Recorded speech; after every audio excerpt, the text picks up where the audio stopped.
Bom dia, povo de Deus. Hoje eu queria contar para vocês um pouco do meu testemunho, um resumo dele, na verdade. Mas primeiro eu quero deixar um versículo que se encontra lá em 2 Coríntios, capítulo 5, versículo 17, que diz assim: Assim que, se alguém está em Cristo, nova criatura é, e as velhas coisas se passaram, e eis que tudo se fez novo. É um versículo que resume muito o meu testemunho, né? Porque para muita gente foi uma mudança da água para o vinho. Mas eu sei como foi o processo, como foi doloroso, como foi difícil. E eu vou contar para vocês hoje. Eu sempre pedi para Deus coragem para contar isso, porque até então era um problema contar. Eu não tinha coragem de contar para ninguém. Porque quando a gente é liberto, aquele passado da gente se torna algo vergonhoso. Mas quando você realmente, de fato, foi liberto, que o Senhor sarou suas feridas por dentro, acabou com seus traumas, acabou com seus medos, você tem coragem de contar. Então hoje eu me sinto preparada para contar isso para vocês, para contar para todos. Porque o que Deus fez na minha vida foi inacreditável.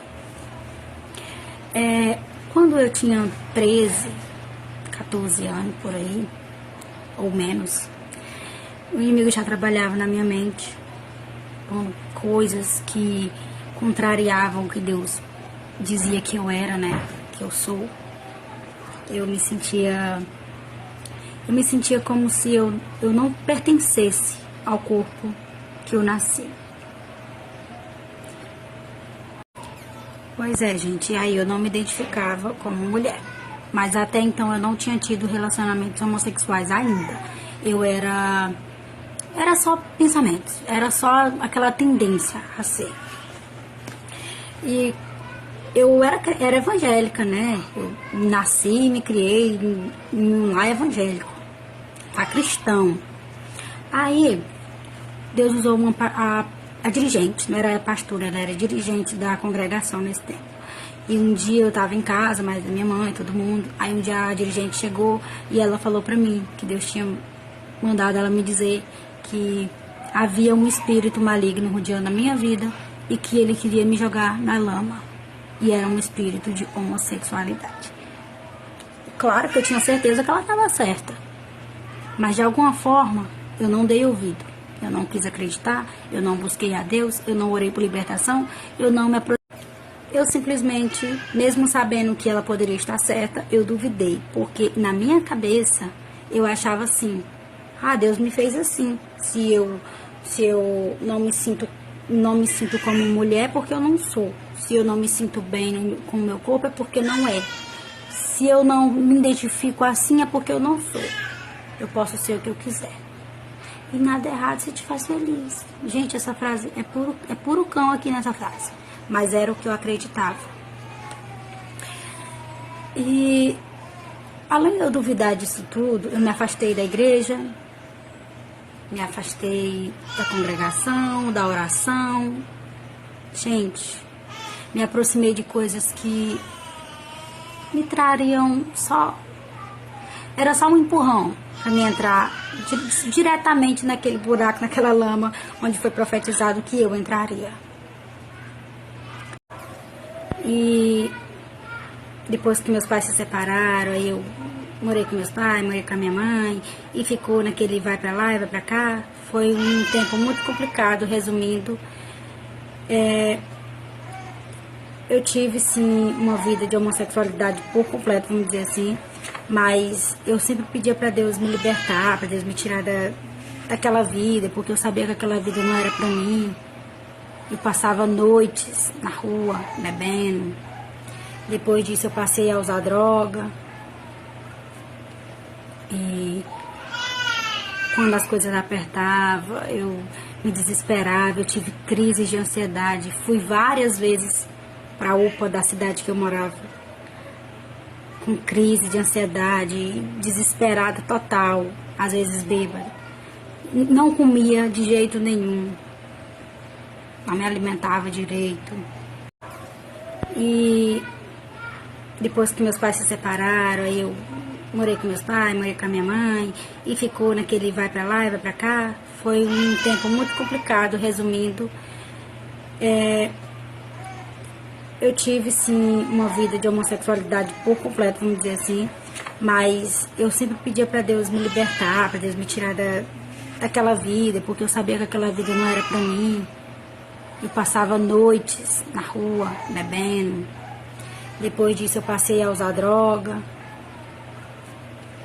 E quando as coisas apertavam, eu me desesperava, eu tive crises de ansiedade. Fui várias vezes para a UPA da cidade que eu morava, com crise de ansiedade, desesperada total, às vezes bêbada. Não comia de jeito nenhum, não me alimentava direito. E assim, sabe, passei anos da minha vida. Depois disso tudo aí foi só ladeira abaixo, sabe? Foi tudo piorando na minha vida. Depois meus pais se separaram, e com a separação dos meus pais eu piorei. Eu já tinha depressão, aí eu piorei da depressão. Eu comecei a beber, eu virei literalmente uma alcoólatra, sabe? Eu bebia todo santo dia, eu bebia. E não era cervejinha não, gente, geladinha não. Era cachaça pura. Era pinguça, gente. Vou dizer aqui, pingucinha. Pequenininha pingucinha, sabe? Mas eu, mesmo vivendo daquele jeito, eu pedia pra Deus me libertar, mas eu não tinha forças pra sair dali. O meu alimento era um soro, uma vez por semana, na UPA. Um soro. O pessoal da UPA já tava assim, me desprezando já, de tanto que eu ia pra UPA tomar soro. Era esse o meu alimento. Quando eu não aguentava mais beber, quando eu já tava super fraca, que eu via que eu ia dar uma bileca, aí eu ia lá, tomava o soro e voltava pra casa. Muitas das vezes nem pra casa, eu já ia direto beber na rua, sabe? Hoje eu conto isso só rindo, porque pra mim foi um livramento grande. Então pra mim foi uma vitória, sabe? Tudo que eu passei valeu a pena, porque o que eu passei me transformou em quem eu sou hoje, sabe? E eu sempre, quando eu estava sempre desesperada, eu sempre pedia pra Deus, eu sempre orei pra Deus quando eu ia dormir, às vezes que eu conseguia orar, né? Porque às vezes eu tava tão... Aí um dia eu fui pra UPA, né, tomar esse soro. E nesse dia eu tava mais mal do que os outros dias. E eu tava com crise de ansiedade lá e tal. Aí Deus usou uma mulher lá dentro do hospital e ela falou pra mim que Deus estava me dizendo que se eu não mudasse de vida, Ele ia tirar a minha vida. E falou sobre o meu cabelo. Gente, eu vou postar as fotos pra vocês, minhas fotos bem antigas. Algumas pessoas que me seguem já sabem disso tudo, já entendem, já sabem a minha história já. E, inclusive me conhecia antigamente. E assim, eu vou postar as fotos pra vocês verem como que eu era. O meu cabelo, eu não tinha cabelo grande, eu tinha cabelo cortado, bem curtinho mesmo. E assim, e ela falou também sobre o meu cabelo, né? Que eu tinha que deixar meu cabelo crescer, porque eu não vivia de acordo com a vontade de Deus. Eu sabia de tudo aquilo, eu acreditava, sabe? Um dia eu tinha ido pra UPA, Deus usou uma mulher. Eu tava bem mal nesse dia, tava com muita crise de ansiedade nesse dia. E aí Deus usou uma mulher pra ela falar comigo. E disse que eu tinha que mudar de vida, eu tinha que fazer um propósito com Deus, porque Deus ia tirar a minha vida se eu não voltasse pra Ele. E olha que eu já tinha vivido muitas coisas na casa de Deus antes de entrar aí. Tudo isso aconteceu, gente, por desobediência. Porque quando você não escuta a voz de Deus, as pessoas pensam assim: ah, Deus é amor, mas Ele é justiça. Deus é amor, mas Ele castiga também. As pessoas pensam que Deus só ama. Não é assim. Ele ama, e é justamente por isso que Ele castiga, porque Ele ama demais. Entende? Então, nesse dia que eu fui pra UPA super mal, a partir daquele dia eu comecei a buscar a Deus. Eu não mudei no mesmo dia, eu não tive uma transformação no mesmo dia. Mas a partir daquele dia que eu saí dali, daquela UPA, eu comecei a buscar a Deus sozinha, sabe? Eu chorava, eu pedia tanto para Deus, tanto mesmo, gente. Mas eu não tinha força para sair. Não tive ninguém para me ajudar. E eu orava, eu dizia, Senhor, se o Senhor não me mudar, eu vou tirar a minha vida. Eu já tentei suicídio várias e várias vezes. Entendeu? E eu sempre pedi para Deus, quando foi em 2022, 23, 2022 parece. Foi 2022, eu tava lá em casa, sozinha, de boa, fumando, né? Eu só vivia fumando. E chegou um pessoal de igreja, eu não sei se era da Universal, não sei. Chegou um pessoal na minha casa, eu abri a porta. E eu não tava nem afim de ouvir, sabe? Porque eu já tava cansada de tanto pedir pra Deus me libertar, e Deus não me libertava, e eu não tinha força, e eu não tinha com quem contar, eu já tava tão cansada que eu não quis nem ouvir. Aí o pessoal só falaram assim pra mim, era até uma mulher, ela falou assim pra mim que Deus queria que eu tomasse uma atitude. Não era esperar que Deus ia fazer as coisas, eu tinha que me levantar e fazer alguma coisa e tomar uma decisão. Nesse tempo, eu estava em um relacionamento, inclusive. Um relacionamento bem bagunçado, né? Porque eu já tinha despachado a pessoa, mas a gente morava na mesma casa porque ela não queria ir embora. Foi quando eu decidi tomar uma decisão. E foi aquela decisão que mudou a minha vida. Eu já tinha o meu primeiro filho, né, que era o Tyler. Eu já tinha ele com o Clésio, mas a gente tinha se separado, né, por conta disso. A gente tinha se separado. E em 2022, final do ano de 2022, a gente voltou. Mas aí não aconteceu a transformação ainda, gente. Deus ainda não tinha me transformado. Eu continuei bebendo, continuei fumando. Eu apenas saí da vida de homossexual, mas eu continuei bebendo, continuei fumando, continuei usando droga. Não foi uma libertação por total. E a minha luta depois disso, mesmo eu fumando, bebendo, a minha luta depois disso foi em oração para Deus libertar eu dos vícios, da droga, do álcool, do cigarro, sabe? A minha outra luta foi essa. E aí eu orava, pedia. Às vezes eu já estava cansada de tanto pedir para Deus libertação, mas pelo fato dele ter me libertado da homossexualidade, já aquilo ali já me dava força para me continuar pedindo para ele me libertar dos vícios, porque eu sabia que ele ia fazer isso. Entende? Eu sei que quando Deus tem uma promessa na vida da gente, e a gente realmente quer mudança, a gente realmente quer renunciar às coisas, o Senhor trabalha na nossa vida. E Deus trabalhou na minha vida de uma forma tão grande que Ele me libertou dos vícios, Ele me libertou da droga, Ele me libertou da homossexualidade, Ele me libertou de tanta coisa, gente, de tanta coisa, que tem coisas aqui que nem adianta contar. Mas Ele me libertou de muita coisa. E não só eu, Ele libertou meu marido também. Que meu marido também fumava, também bebia, também usava droga. Deus, Ele libertou todos nós. E hoje todos nós servimos ao Senhor.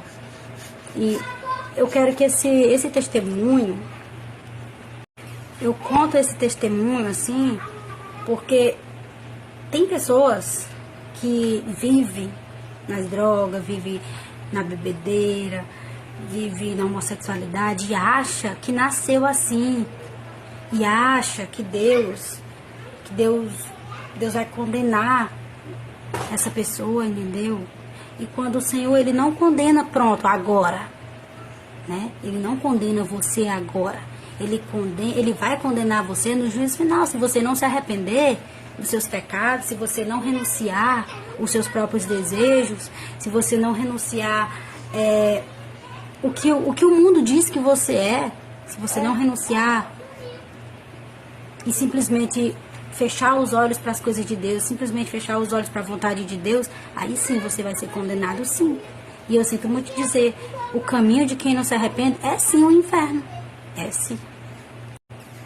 Eu sempre achei que Se Deus, se isso não fosse de Deus, eu não tinha nascido assim. E eu nunca nasci assim. Nem eu, e nem você, e nem ninguém que é. Ninguém nasceu assim. Entendeu? O inimigo, ele é inteligente. As pessoas pensam que o inimigo, ele é burro. Porque é o contrário de Deus, ele é burro. Negativo. O diabo, ele é muito inteligente.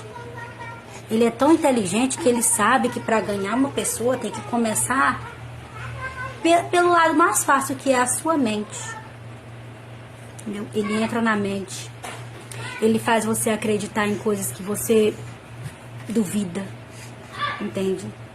Ele entra na mente da pessoa, ele faz um estrago tão grande, porque começando da mente, você vai pegar as coisas que você pensa na sua mente e transformar elas na sua vida física, entendeu? Tem pessoas por aí que se identificam como borboleta, gente. Vocês acham que essa pessoa nasceu como uma borboleta? Vocês acham que essa pessoa é uma borboleta? Pelo amor de Deus. É? Mas eu me identifico. Eu sinto que eu sou uma borboleta. Isso é cor do cão, gente. É o diabo. Ele entra na mente da pessoa, faz a pessoa acreditar naquilo ali, e a pessoa vai agir daquela forma. Por quê? Porque o diabo já trabalhou na mente. O inimigo, ele trabalha na mente. É por isso que eu digo. Eu não sei, o povo diz que sim, tem um ditado, né? Que mente vazia é a oficina de Satanás. É um ditado mais bendito que tem. Porque quando você está com a mente desocupada, quando você não entende a palavra de Deus, quando você não busca a palavra de Deus, quando você não busca conhecer a verdade, tudo que lhe contarem se torna verdade. Tudo que o inimigo botar na sua cabeça vai se tornar uma verdade na sua vida. E eu já quero deixar bem claro aqui que eu estou contando o meu testemunho para vocês. E dizendo a verdade também, né? Mas está atacando quem é homossexual. Não estou atacando. Eu estou dizendo para você que é homossexual, que se você se arrepender dos seus pecados, que se você se voltar para Jesus, que se você é um homem, que se identifica como mulher, pede para Jesus lhe libertar, que ele vai lhe transformar num homem cheio de poder, um homem de unção, um homem de Deus, um homem que vai trabalhar com o Senhor. Se você é uma mulher que se identifica como homem, ore para Deus, que Deus vai lhe dar uma família linda, você vai ser uma mulher de bênção. Entendeu? É sobre isso. Tá me condenando. Não, eu não estou lhe condenando, e nem Jesus lhe condena agora. Mas se você não se arrepender, ele vai lhe condenar sim. Não só você pela homossexualidade, como todos nós por nossos pecados, que nós não se arrepender.